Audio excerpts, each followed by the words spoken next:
देवाय कृष्णाय वासुदेवाय हरे परमात्मने प्रणतक्लेशनाशाय गोविंदाय नमो नमः। प्रणतक्लेशनाशाय गोविंदाय नमो नमः।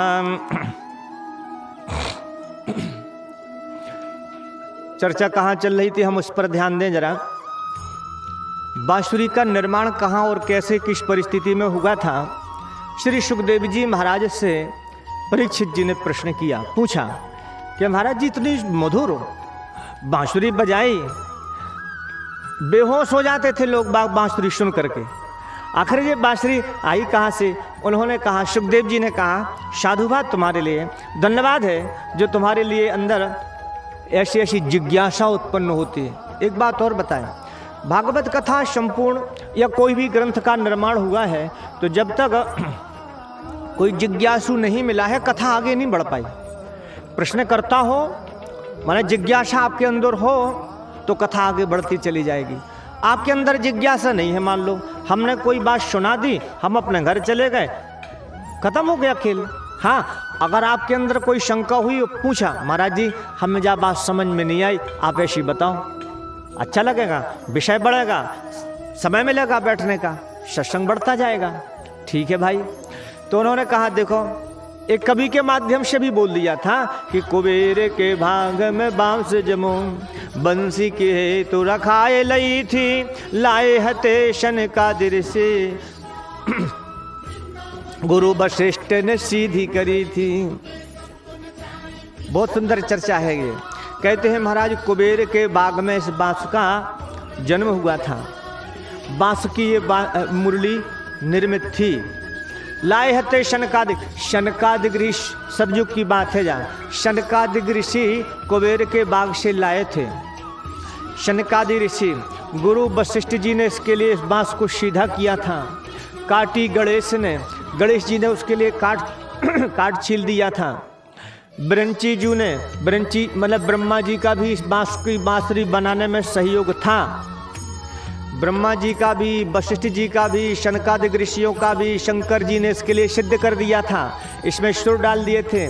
सरस्वती अम्बा ने आकर के इसको 9 छिद्रों को सिद्ध कर दिया था। अच्छा, इसमें दिव्यता क्या था? बोले एक विद्वान ने तो ये भी कहा था, बोले भैया ये ना तो बांस की बनी थी, ना कोई धातु की बनी थी, ना कोई सोने की, ना चांदी की, ये तो स्वयं भगवान का रुद्र का अवतार है।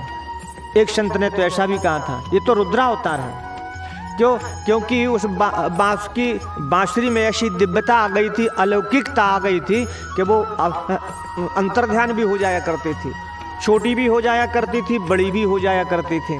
कहते हैं भगवान भोलेनाथ ने उस बांस की बांसुरी को अपने पास रख लिया था। कहते हैं समय आने पर हम इसके लिए संसार में इसकी ख्याति फैलवाएंगे।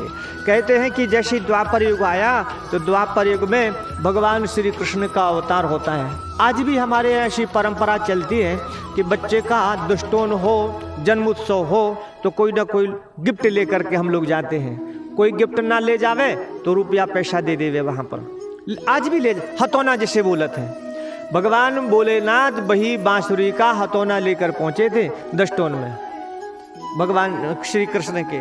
और जैसे ही भगवान कृष्ण को गोदी में लिया, प्रसन्न होकर कहा, वो निकाल के जूटा में से बांसुरी, कहा भैया हम जा तुम्हारे लिए गिफ्ट में लाए हैं, लो। उनके फेंट में खुर्स दिया था। ऐसी कथा भी मिलती है। अच्छा ये बताओ, इसको बांसुरी ही क्यों बोलते हैं? बोले बांस की बनी थी सो बांसुरी बोलते हैं। अच्छा बोले हाँ, नहीं, किसी ने कहा इसको हम तो मुरली बोलते हैं। मुरली क्यों बोलते हैं? क्योंकि भैया मुरली बजा करके मुर नाम के दैत्य का संहार किया था, सो मुरली बोलन लगे थे इसके लिए। और भगवान कृष्ण का नाम भी मुरारी नाम रखा था। अच्छा, किसी ने कहा नहीं हम तो इसको वेणु बोलते हैं। वेणु किसे कहते हैं? बोले जीव और ब्रह्म का जहाँ संबंध हो या जहाँ संबंध स्थापित किया जाता है उसको हम वेणु बोलते हैं। नहीं, किसी ने तो इसके लिए कहा, बोले भैया बंसी बोलते हैं इसके लिए। बंसी क्यों बोलते हैं? बोले बंसी इसलिए बोलते हैं, बंसी काम करती है फंसाने का। आपने ध्यान दिया होगा या देखा भी होगा, सरोवर में मछुआरा मछली मारने जाता है तो एक पतले से धागा में एक कांटा लगा करके उसमें कुछ गंध लगा करके सरोवर में डाल देता है। मछली गंध के माध्यम से आती है और उस कांटे में फंस जाती है। छूटना चाहे तो वो छूट भी नहीं सकती है, ऐसा वो गजब का कांटा रहता है। तो हमारे पास भी कांटा है। कौन सा कांटा है? टेढ़ा हुआ एक गले में गुड़िया चलत नीचे ऊपर, फंसाने का काम करता है ये, वो फंसा लेता है। न तिष्ठते, भागवत में तो लिखा है सद्यो हृदय अवरुद्धते अत्र कृति भी सुशोभित तत्क्षणा। जिस समय कथा सुनने का, भगवान की झांकी करने का, झांकी दर्शन करने का संकल्प आवे, न तिष्ठते, बैठता भी नहीं बल्कि वो अड़ जाता है उसमें। इतनी गजब की है इसकी बांसुरी, बंसी। हाँ जी, तो भैया वो तो सरोवर या नदी में फेंकता है मछुआरा जाल। नहीं भैया, हम लोग भी तो सागर में ही रहते हैं। कौन से सागर में?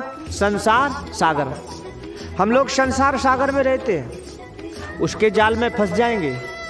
एक बात और बताएं भैया, संसार सागर में फैला हुआ है माया का जाल भगवान का।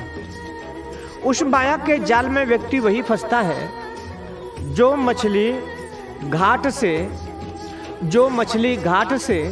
किनारे से अंदर चली जाती है, वो मछली जाल में फंस जाती है। और जो मछली बीच में से किनारे पर आ जाती है, वो मछली बच जाती है, वो नहीं फंसती है जाल में, क्योंकि जाल यहाँ है ही नहीं है, जाल तो बीच में डला हुआ है। ठीक इसी प्रकार से जो भी सरोवर में अंदर जाता है वो फंस जाता है। कहने का मतलब किनारा कौन सा है? बोले संत भगवंत सदग्रंथ रूपी किनारे के पास यदि आप रहेंगे तो भगवान की माया रूपी जाल से आप बच जाएंगे। और नहीं, जो इससे दूर भागेगा वो माया के जाल में फंस जाएगा और जन्म जन्मांतरों पर फिर मर जाना, फिर जन्म ले लेना, फिर सुख दुख भोगना, फिर मर जाना, फिर जन्म लेना, फिर सुख दुख भोगना, यही चलता रहेगा उसका। अगर इससे बचना है तो किनारे पर आ जाओ भैया, जीवन हमारा सफल हो जाएगा, मुक्त हो जाओगे संसार से। बात तो सही कह रहे यार। तो कहने का तात्पर्य सज्जनों कि हम और आप ने जो बांसुरी की धुनी सुनी तो शाह ब्रिज की गोपिकाएं अपने आप को भूल करके वहां पहुंच गई थी।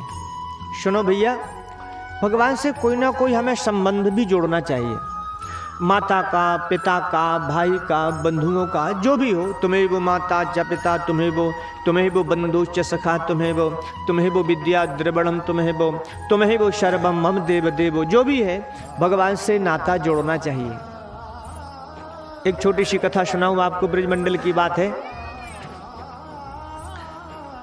बरसाने की बात है ये। बरसाने में एक संत जी पहुंच गए और जैसे संत जी वहां पहुंचे तो सेठ जी के यहाँ लड़के तो थे, बहुएं थी, परंतु लड़की नहीं थी। आज जिसके घर में लड़की न हो तो उसका घर सूना सूना रहता है। लड़की का बड़ा महत्व है हमारे जीवन में। और जिसने बच्ची का दान नहीं किया, जिसने कन्या का दान नहीं किया है, जीवन में उसने कुछ भी नहीं किया। अच्छा, कन्यादान करने से मिलता क्या है? बोले सबसे पहले उसमें नम्रता आती है। अगर कन्या नहीं होगी तो उसको झुकना नहीं आएगा, वो झुकेगा नहीं किसी के लिए, अकड़ापन रहेगा उसके अंदर। और जहाँ झुकना नहीं आया, नमन जहाँ नहीं किया, सो नारायण से वो दूर रहता है, नम्रता आ ही नहीं सकती उसके पास। बड़ा महात्मा है हमारे जीवन में। तो बेटियां नहीं थी। संत जी ने जाकर के सेठ जी के पास जलपान किया, बैठे तो सेठ जी बोले, सेठ जी ने कहा देखो भाई महाराज जी, हमारे यहाँ ठाकुर जी की कृपा से सब आनंद है, भगवत कृपा है, कोई कमी नहीं है, परंतु हमारे यहाँ बेटियों की कमी है, बेटी नहीं है। क्या करना है तुम्हारे लिए बेटियों का? अरे तुम इतने बढ़िया ग्राम में निवास करते हो, बरसाने में निवास करते हो, तो नाता उससे जोड़ लेना चाहिए तुम्हारे लिए। सुनहूं सेठ तुमको मिलो बरसाने को बास, सुनहूं सेठ तुमको मिलो बरसाने को बास। राधे लाइट है ये में थोड़ा डिस्टर्ब हो जाते हैं। राधे राधे श्री राधे। बिगड़ता है वो। राधे राधे श्री राधे राधे और बड़ा राधे और बड़ा राधे बाबा यही बढ़ पाएगा। राधे श्री राधे भागवत भगवान की जय। चर्चा चल रही थी भगवान से कोई ना कोई हमें नाता स्थापित करना चाहिए, नाता जोड़ लो। सुनो सेठ तुमको मिलो, संत जी ने कहा सेठ जी से, सुनो सेठ तुमको मिलो बरसाने को बास। बिगड़ का जा राधे राधे श्री राधे राधे राधे श्री राधे। बन पारी व्यवस्था पहले ठीक बन गया था। राधे राधे हाँ ठीक है। वृंदावन बिहारी लाल की जय। आवाज मद्दी भला ही रहे परंतु उसकी राधे अरे राधे श्री राधे राधे श्री राधे राधे भागवत भगवान की जय। ठीक है बार बार याद करना पड़ता। दोबारा हरिनाम संकीर्तन बोले पुनः कथा में प्रवेश करेंगे। श्री राधे राधे राधे राधे श्याम जय राधे राधे राधे राधे राधे राधे राधे श्याम जय राधे राधे जय राधे राधे राधे राधे श्याम राधे राधे राधे जय राधे श्याम जय राधे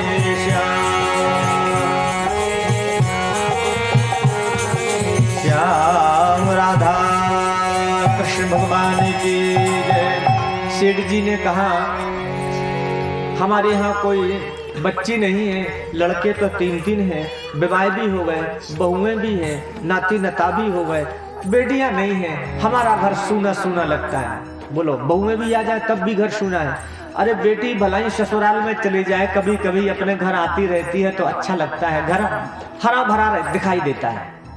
बेटियों का बड़ा महत्व है हमारे जीवन में। तो सेठ जी से भगवान संत जी ने कहा बोले सुनो सेठ तुमको मिलो, सुनो सेठ तुमको मिलो बरसाने को बास। यही नाते के सुता काहे रहते उदास। अरे राधा रानी को तुम बेटी मान लो, राधा रानी को तुमने बेटी बना लिया, बस तुम्हारा जीवन सफल हो गया। काय को चक्कर में भटक रहे हो तुम। हम कलयुग की बात बता रहे, हमारे यहाँ की बात है अयोध्या की। हमारा स्थान अयोध्या में है। आप गए हो गोलाघाट में, लक्ष्मण किला के बाजू से सदगुरु कुटी गोलाघाट। सदगुरु कुटी की बात सुनाऊं आपके लिए। एक ब्राह्मण देवता जो ग्राम आचार्य थे, सर नाम स्मरण नहीं आया, आएगा तो बता देंगे आपको। कहते हैं कि रोजाना कनक भवन में जाया करते थे और कनक भवन में जाकर के और बस आंख में आंख मिलाया, ऐसा आशीर्वाद से दिया और लौट करके वापस घर आ जाते थे। संतों ने जाकर कहा यार गजब हो गई बात, सब लोग आते हैं तो साष्टांग दंडवत करते हैं, प्रणाम करते हैं ठाकुर जी को, और ये ब्राह्मण देवता आते हैं और दूर से ऐसा हाथ बताया और चल देते हैं, ये कहाँ का प्रणाम है। एक संत जी ने जाकर के प्रणाम किया, हाथ पकड़ लिए उस पांव, प्रणाम किया। बोले महाराज जी हमें बात समझ में नहीं आई, कनक भवन दरबार में आकर के तुम दर्शन करते हो, दर्शन करते हो कि देखते हो? समझ में नहीं आई बात। बोले क्यों? अरे तुम आते हो, ऐसा हाथ का झाला किया, तुरंत वापस चले जाते हो, आते नियम से हो।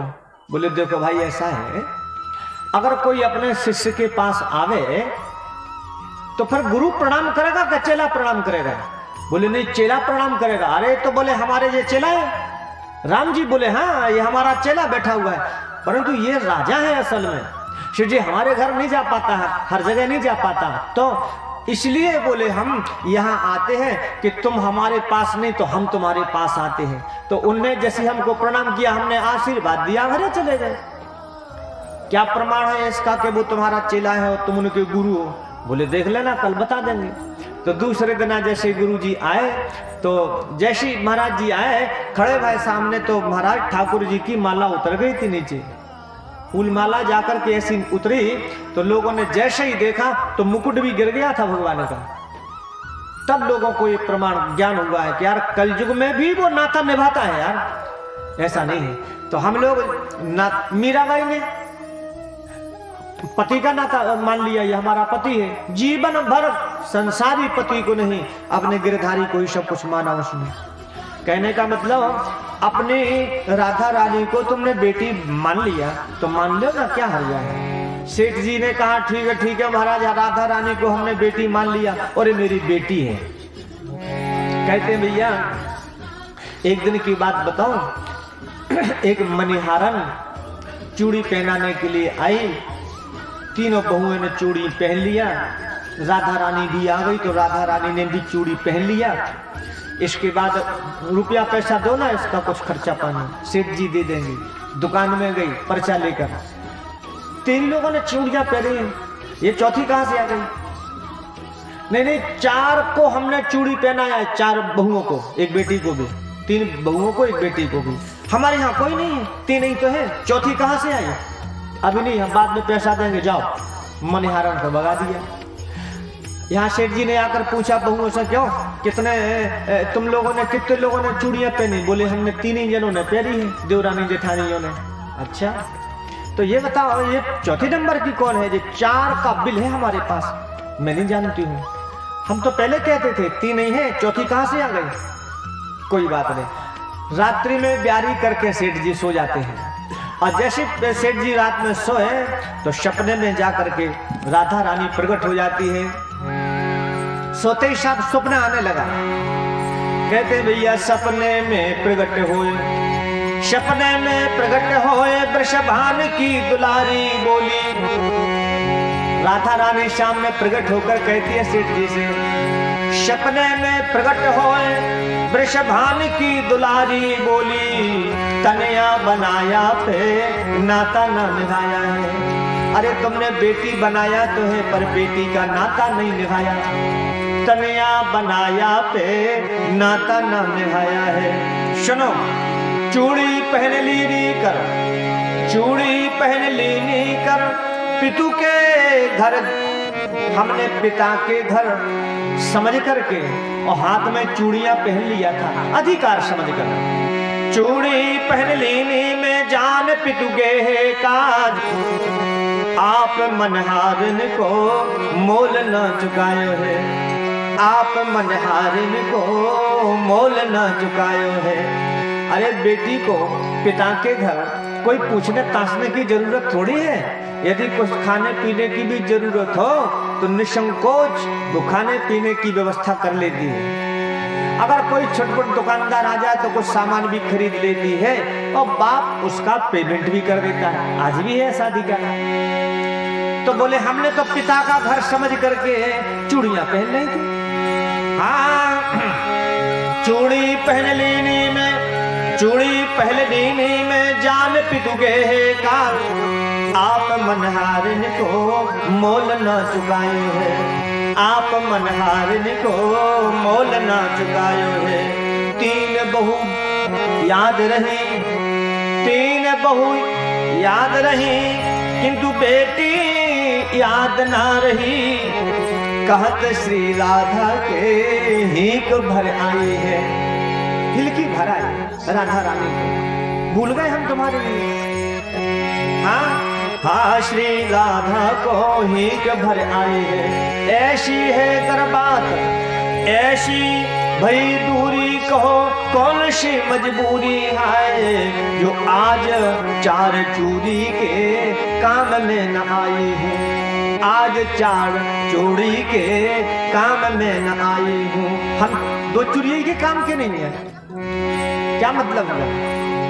बस ऐसा स्वप्न आया तो फड़फड़ा के उठे सेठ जी और उठ करके तुरंत जाकर मणिहारन के केवाड़ खटखटाने लगे। उठो। मणिहारन ने कहा सेठ जी दौड़ते हुए हमारे सामने नंगे सिर चले आए दौड़ते हुए, क्या बात है? शेठ जी ने बोले नहीं, जो कुछ तुम्हें चाहिए उससे 4 गुना पैसा हमसे तुम ले लो। और गिड़गिड़ाने लगे, रोने लगे, चरणों में प्रणाम किया मनिहारन के। शेठ जी ने क्या बोलते हैं, धन धन धन धन ते धन धन भागे तेरे मनिहारन, धन धन भाग धन धन भाग तेरे मनिहारन।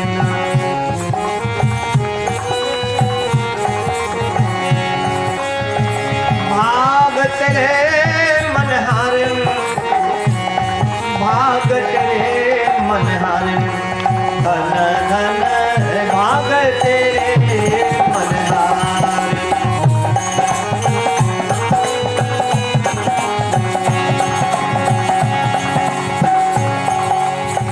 तेरे से नहीं, तेरे से बड़ा भागी नहीं को, हाँ तेरे से बड़ा भागी नहीं को, तेरे से नहीं को संत महल ते पुजारी, क्या बात है, धन धन भाग तेरे मनिहारन, धन धन भाग धन धन भाग तेरे मनिहारन।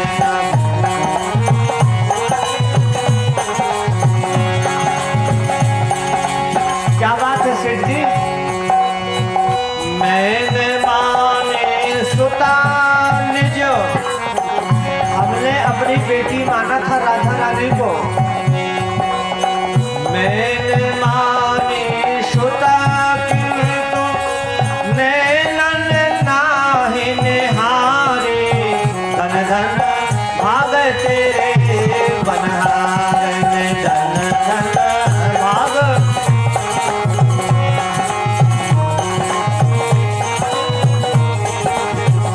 क्या बात है भाई, हम तो केवल मूर्ति के रूप में दर्शन करते रहे भैया, हमारे सामने नहीं आए, हमने बात नहीं कर पाई, और तुमने तो कहते अपने हाथ से उसको चूड़ी पहना दिया।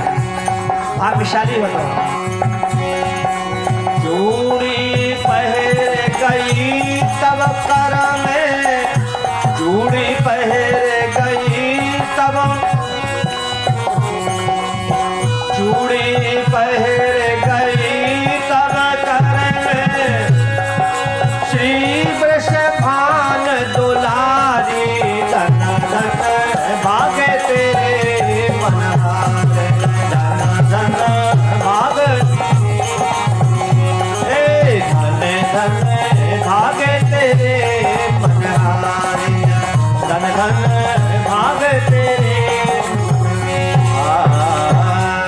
धन्यवाद है तुम्हारे लिए, हमने जिसको बेटी मनाया आज तक हमने दर्शन नहीं कर पाए, और तुमने अपने हाथ से उसके लिए चूड़ी पहनाई है। धन्यवाद है तुम्हारे लिए। सज्जनों, नाता यदि भगवान से जोड़ लिया तो सच्ची आत्मा से नाता निभाना चाहिए। शत्रु मित्र, शत्रु मित्र सुतिया भ्राता, और कुछ भी जोड़ प्रभु से नाता। जो भी नाता आपको पसंद है, भगवान से सच्ची भावना से नाता जोड़ लेना चाहिए, भगवान खुश हो जाता है और नाता निभाता भी है।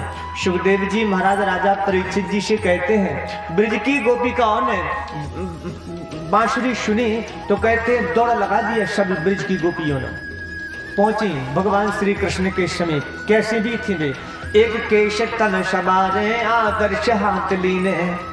एक गोपी कहते हैं भैया केश तन समारे, कंघी कर रही होगी, तो उस समय जिस समय बांसुरी की धुन सुनो, कहते हैं कि कंघा जो है चुभा रहा है सिर में, कंघा निकालने की भी सुध खो गई थी, और दौड़ करके जाकर भगवान कृष्ण के पास पहुंची। एक गोपी गोबर डालने जा रही थी, जो बांसुरी सुनी तो कहते टोकरी छूट गई, पूरे शरीर में गोबर लगा है, लथपथ तो गोबर से पहुंच गई। वहां पर एक गोपी उस समय श्रृंगार बना रही होगी। बड़ा अच्छा श्रृंगार वर्णन दिया है भागवत कथा में, उनका वर्णन नहीं कर पाते विद्वान लोग, बोल नहीं पाते पूरा। कहते हैं भैया एक गोपी तो कहते हैं कि लहंगा पहन रही होगी, वो भूल गई बेचारी, ओढ़ती हुई इसने भी दौड़ लगा दे। एक पांव में चलत के पहले पैजना, पांव में पैजना पहन रही होगी, जैसी बांसुरी सुनी तो गले में भी दो लो पैजना। अब गले में जो पैजना पहन लिया इसने, अब कैसी लगे बताओ आप। कहते हैं नहीं नहीं खंगोरिया पहनी जाती गले में, पहले गले का हार उसने लेके वो खंगोरिया उन्हें पांव में पहन लो। एक ने भूल गई कि जे पैजना तो नहीं है। जो एक गोपी की क्या सुनाऊं आपको, श्रृंगार बनाते समय काजल लगा रही थी, उसने जो बांसुरी सुनी तो वो काजल माने हाथ का काजल आंख में ना जाकर पांव में चलो, वो पांव में काजल लगा लो उसने। एक गोपी उस समय पांव में लगा रही होगी मामो, और जो बांसुरी सुनी तो वो भूल गई कि जो कहाँ लगाना है, तो उसने आंख में लगा लो माओ, इसने भी दौड़ लगा दिया। अरे गो अस्त व्यस्त शोभा समीप हरि के समीप आई, ऐसी अस्त व्यस्त शोभाएं है साहब गोपिकाओं की। भगवान ने कहा हे भगवान ये हमने क्या अपने हाथ से पांव पे फतरा पटक लो। कोई बात नहीं, थोड़ी देर बाद भगवान से कहने लगे, कोई कहता है भूख लगी, कोई कहता प्यास लगी, कोई कहता गर्मी लग रही, कोई कहता ठंडी लग रही। अब क्या क्या व्यवस्था करें भगवान। कोई उनका गमछा पकड़ने लगी, कोई पांव पकड़ने लगी, कोई पीताम्बर पकड़ने लगी, कोई भगवान के केस पकड़ने लगी, कोई जाकर मुरली पकड़ने लगी। भगवान श्याम सुंदर ने पूछा कि देखो भाई पतिव्रताओं का ये लक्षण नहीं है, ये संस्कार नहीं है। पतिव्रता अपने पति को छोड़ करके पर पति के पास जावे सबसे ज्यादा निंदनीय कर्म है जी, ठीक बात नहीं है। मतलब अरे मतलब कहने का तुम अपने अपने पति को छोड़ करके यहाँ चली आई। पतिव्रता नारी में इतनी बड़ी ताकत होती है कि त्रिदेव को भी वो बालक बना देती है, सूर्य का भी रथ रोक देती है, अपने मृतक पति को भी जीवित करा लाती है। और तुम जो है अपने पति को छोड़कर यहाँ चली आई। एक कथा इन्होंने सुना दी। कौन सी कथा सुनाई? कहते हैं कि एक ब्राह्मण देवता यज्ञ कर रहे थे, हवन किया इन्होंने, गर्मी का समय था और पुराने घर थे पहले तो दहलान दो ही तरफ हुआ करते थे, चारों तरफ है मकान में और बीच में बेदी। तो हवन किया और हवन करके सामने गर्मी के समय थे, महाराज जी सो गए चटाई पर, नींद आ गई। कहते हैं कि गर्मी बहुत थी, इनकी पत्नी ने जाकर के उसको पंखा झेलना शुरू कर दिया और अपने पति के धीरे धीरे पांव दबा रही थी। नींद आ गई इनको। उनका बालक सो रहा था सामने वाली दहलान में। कहते हैं कि वो बालक उठ करके आया, रोता होगा, माता को देख करके आ रहा था। अबोध बालक है और उस हवन कुंड में गिर गया आगी में। अब छोटा सा बालक आगी में गिर जाए, क्या हालत हुई है उसकी। उसकी मां घबरा गई, परंतु अपने पति का पैर नहीं छोड़ा। पति को पंखा झेलती रही और पांव दबाती रही, परंतु कुछ कहा नहीं उसने। थोड़ी देर बाद नींद खुली, इसके आंख में आंसू देखा तो पूछा, पति ने, ब्राह्मण देवता ने पूछा, क्यों तुम्हारे आंख में आंसू कैसे? तो उन्होंने कहा कि कोई बात नहीं स्वामी, आपका दीपक बुझ गया। मतलब लड़का हाँ कहाँ है? यज्ञ कुंड में कूद गया। जो आगी में जलती हुई धाए धाए आग में गिर जावे, वो लड़का क्या जिंदा रह सकता है? छोटा सा बालक। इसने कहा, पगली, अरे जो पतिव्रता नारी होती है उसके बालक को जलाने में अग्नि समर्थ नहीं है। और जाकर बापा में अग्नि के पास देखा कुंड में, तो जो तिली जवा शक्कर से हवन करते हैं वो हरे हरे जवारे खिलने लगे। हरे हरे जवारे खिलने लगे, उन जवारों के बीच में किलकारी मारता हुआ बालक दिखाई दे गया। इसको बहुत प्रसन्न हुआ, तुरंत उस बालक को उठा के हृदय से लगा लिया। कन्हैया ने कहा गोपियों से, तो गिरिजा नाम की गोपी ने कहा, बोले महाराज सुनो, तुम कथा सुना के जानते हो, हम भी तुम्हें सुनाते हैं, सुनो। एक सखी ने कहा, बोले एक पतिव्रता नारी थी, नया नया विवाह हुआ था, वो व्यापारी था। उसने कहा कि देखो भाई, हमें परदेश जाना है, कुछ सामग्री लाना है दुकान की, तो हम जा रहे हैं, 2-4 दिन में आ जाएंगे। इसने कहा कि हम तुम्हारे बिना नहीं रह सकते, हम जो है आप जब नहा लेंगे, आप जब भोजन कर लेंगे तो बाद में हम जो है भोजन करेंगे, हम तुम्हारी पूजा करते हैं पहले। इसने कहा तो कोई बात नहीं यार, अगर हम व्यापार नहीं करते हैं तो परिवार कैसे चलेगा? कोई बात नहीं। दुकानदार के पास गया, विश्वकर्मा के यहाँ, शिल्पी के यहाँ, अपनी जैसी मूर्ति बना ले। मूर्ति बना करके लाया 2-4 दिन बाद और मूर्ति रख दी। देखो ये मूर्ति किसकी है? अरे बोले ये तो टू कॉपी आपकी है। तो जब हमारी है तो इसको तुम चंदन लगा दिया करो और इसके लिए फूलहार पहना दिया करो, इसको भोग लगा दिया करो, बाद में तुम भोग पा लिया करो। ठीक है। कहते हैं भैया ये चला गया परदेश, ये रोजाना मिट्टी के पति की पूजा करती रही। कितने दिन किया? 2-4-8 दिन पूजा हुआ। इसके बाद जब इसका पति आ गया, जब पति लौट करके आता है तो उस समय किवाड़ लगा था, उसकी पूजा चल रही थी, इसने चिटकनी खटखटाई। तो अब बताओ आप हमारे लिए, क्या असली पति दरवाजे पर किवाड़ खटखटा रहा है तो वो साकर खोलवे चली जाए कि मिट्टी के बने हुए पति की पूजा करती रहे? बोलो। पहला मौका आया कन्हैया के लिए कि चुप हो जाना पड़ा, कोई जवाब ही नहीं मिला, चुप हो गए, खड़े हो गए। बोले बात तो सही है यार, कि असली पति जब दरवाजे पे खड़ा है तो मिट्टी के पति का कोई महत्व नहीं है। अरे माताएं मिट्टी के हाथी की पूजा करती है कुमार के महीना में, और यदि असली हाथी आ जावे तो मिट्टी के हाथी का महत्व नहीं है, असली हाथी का पूजा करो ना। हाँ बात तो सही है। तो बोले महाराज ये संसार के मिट्टी के पति है, कब फूट जाएंगे, कब साथ छूट जाएगा, कोई भरोसा नहीं है। तुम तो जगत नियंता, जगदाधार, जगत पति हो। आज असली जगत पति मुझे मिला है, ना आप जगत से अलग ना हम जगत से अलग, हम आपके ही दासी हैं। तब तो भगवान श्याम सुंदर ने कहा यार ये अच्छा हमने कहा उपद्रव कर रहा, कोई बात नहीं। थोड़ी देर बाद भगवान कहते हैं राधा रानी के शहर में वहां से अंतर ध्यान हो गए थे। बहुत सी गोपिकाएं थी, किस किस की इच्छा पूरी करें। भगवान ने योग माया का आश्रय लेकर के सबके ठीक ठाक कपड़ा गहना पहना दिए थे, इतना तो कर सकते हैं, परंतु यहाँ हम और कुछ नहीं कर सकते। अंतर ध्यान हो गए। तो अंतर ध्यान हो गए तो कन्हैया को ढूंढने के लिए सब ब्रिज की गोपिकाएं जंगल में जाती हैं। सब कोई पीपल के पेड़ से पूछते हैं, कोई चांदनी से पूछते हैं, कोई चंद्रमा से पूछते हैं, और चली जा रहे हैं साहब। रास्ते में देखो अहंकार किसी का नहीं रहता है। राधा रानी को ऐसा अहंकार हुआ होगा कि हमारे बिना कृष्ण नहीं रह सकते हैं, इसलिए आज राधा रानी को थोड़ा थकावट हुई, भगवान जाने जैसा भी हो। राधा रानी बोलती है अब हमसे चलते नहीं बनता है। कृष्ण बोले कि देखो रात्रि का समय चलना तो पड़ेगा, और तुमसे चलते नहीं बनता तो हमारे कंधा पर बैठ जाओ। अरे और क्या है? तो तुरंत जाकर ऐसी कंधा आगे बढ़ाया तो भगवान श्याम सुंदर अंतर ध्यान हो गए। अब राधा भी अकेली कृष्ण को ढूंढती है, ब्रिज की गोपिकाएं वहां पहुंच जाती हैं। अच्छा इसी प्रसंग को लेकर के हमारी कार्तिक में जो माताएं बहनें कार्तिक नहाती हैं, तो कार्तिक के समय में भी कोई गाती है, कोई नाचती है, ठुमका लगा के नाचती भी है। और कई लोगों को ऐसा देखा, हमारे यहाँ की बात है बुंदेलखंड में, ये भी तो आता है बुंदेलखंड में, छेड़ा होते थे है ना। तो कई लोग कटप्यारी को छेड़ते हैं, मतलब सवैया कवित्व बोलते हैं, एक दूसरे नाटक करते हैं। कोई कृष्ण बन जाता है, कोई गोपी बन जाता है, कोई अरिष्टासुर बकासुर पूतना केसी बन जाता है। भगवान श्याम सुंदर भी लीलाओं में मस्त होते हैं। यही दशम स्कंद को याद करके कात्यायनी महामाये महायोगिंधीश्वरी नंद गोप शुतम देही पति में कुरुते नमः, ब्रिज की गोपिकाओं का भी माना भागवत को याद करते हुए कार्तिक की माताएं बहनें भी इस कथा को बहुत अच्छे आनंद से आज भी तरीकेबद्ध लीला करती हैं।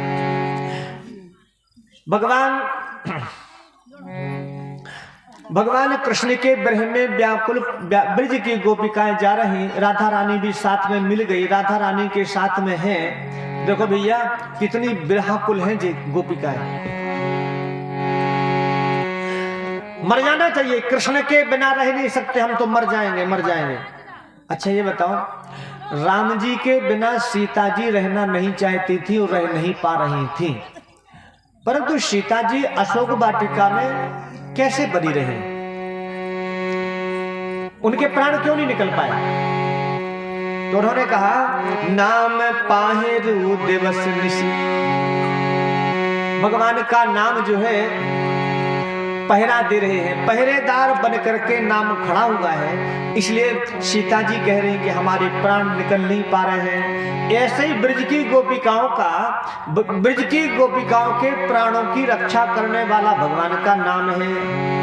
नाम पाहेरो दिवस निश ध्यान तुम्हारे कपाट।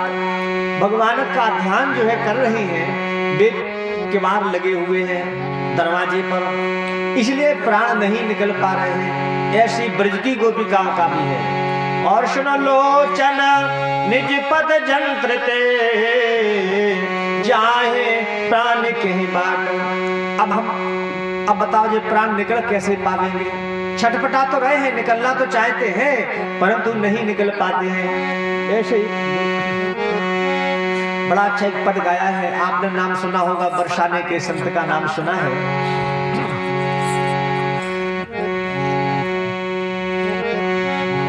रविश बाबा का नाम सुना होगा शायद। उनकी शिष्या है मुरली का, बहुत सुंदर ढंग से सुनाती हैं। अब बनेगा भाव तो हम भी उसी भाव को व्यक्त करेंगे, आप लोग हमारे साथ बोलेंगे।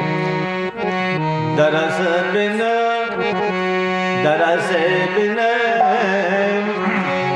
तू खल लागे ने, दरस बिन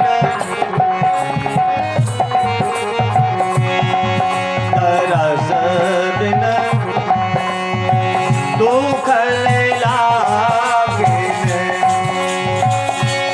दुखन लागे सुखन लागे नैना, दरस बिन सुखन लागे ने, दरस बिन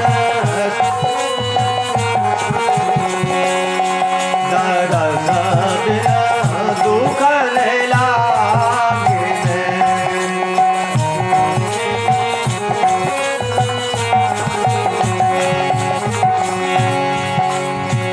जब से तुम बिछड़े प्रिय प्यारे, जब से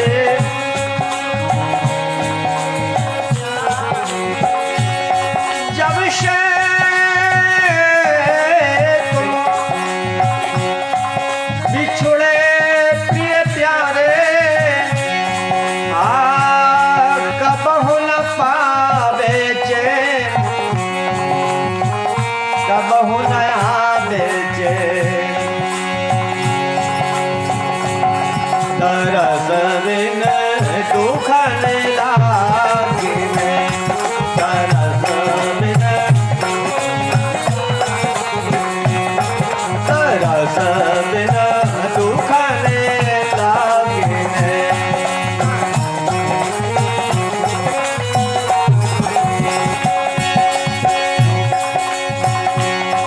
शब्द सुनत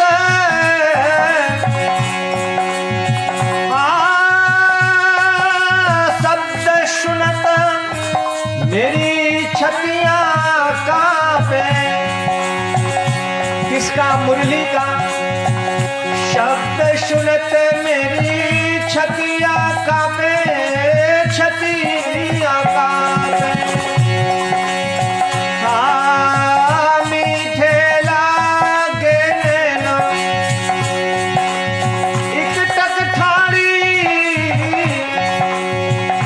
अब तो टकटकी लगाए करके चकोर की भांति एक टक ठाड़ी पंथ निहार, एक टक ठाड़ी पंथ निहार, एक टक ठाड़ी पंथ निहारो, एक टक ठाड़ी। क्या बात है भई छमासी रे, दरस बिन दुखन लागे ने,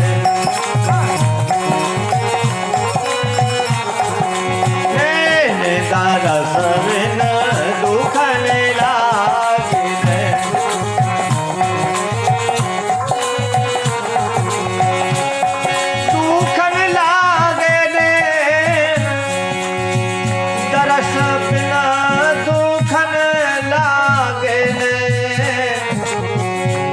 दुखन लागे तरस बिन दुखन लागे।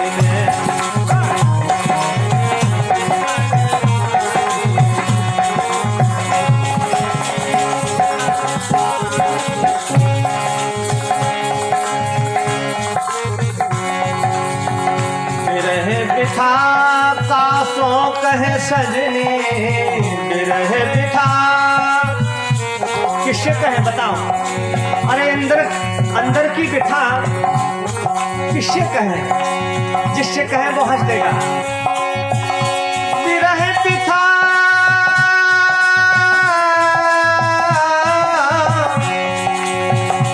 बिरह बिठा कासो कहे सजनी,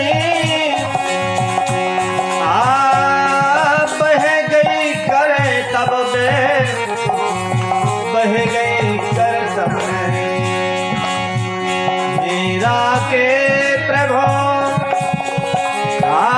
मेरा के प्रभु कब्र मिलोगे, मेरा के प्रभु कब्र मिलोगे। क्या बात?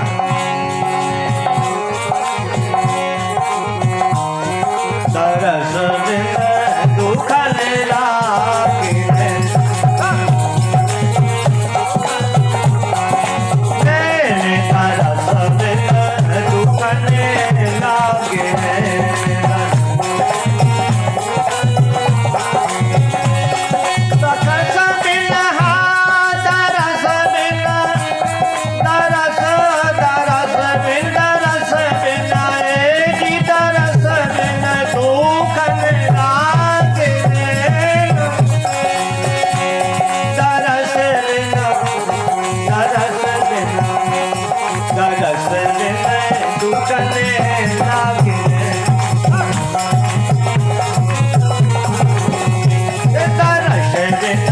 दुखन लागे।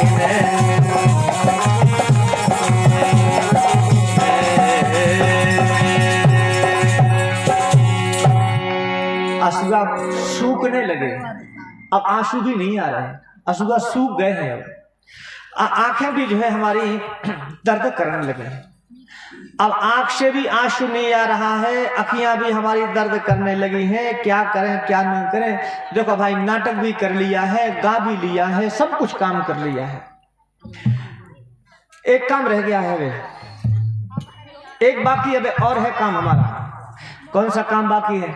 बोले भाई अपन ने सब काम कर लिया है, पर अब रोवो नहीं करो, एक काम करो, बैठ के रो लो अपन। आपने अंदाज किया होगा शायद, अब आजकल तो खैर कोई नहीं ज्यादा रोता है, बूढ़ी बूढ़ी ज्यादा जानती हैं रो के। अगर वे अच्छे रोए मान लो तो अच्छा सुर बनाकर रोती हैं। अगर बेटी की विदा कर रहे हैं, ओ फलानी छोड़ करके चली गई कब आए, मतलब अच्छा सुर बना के रोती है बे। अगर ध्यान लगा के देखो तुम, पता नहीं जी बाई रो रहे हैं कि गा रहे हैं। पहले था ऐसा, आपने सुना है गांव में कहीं कहीं। अगर आज भी ऐसा है, अगर मान लो कोई बैठ के गावे को भी कला है जे, कोई गावे अगर बैठ जावे तो पता नहीं जी बाई गा रहे हैं कि रो रहे हैं, का पता ही नहीं लग रहा है।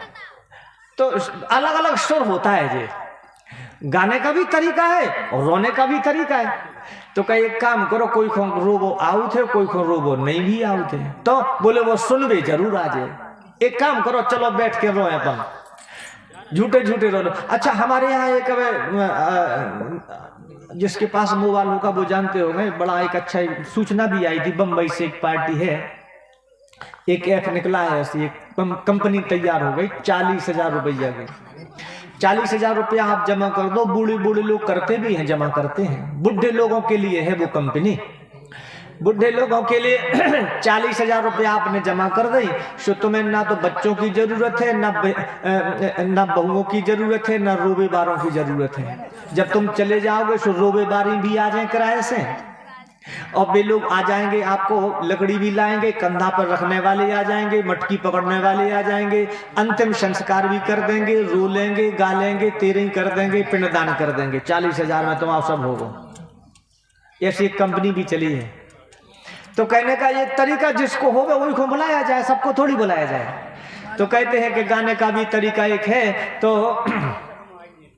सब कहते हैं कि बैठ जाती हैं पुलियों के बीच में, कहाँ, जमुना की पुलिन में बैठ गई और फिर वहां रोना इन्होंने शुरू कर दिया। रोना जैसे ही भगवान कृष्ण के प्रति शुरू किया, भगवान प्रकट हो जाए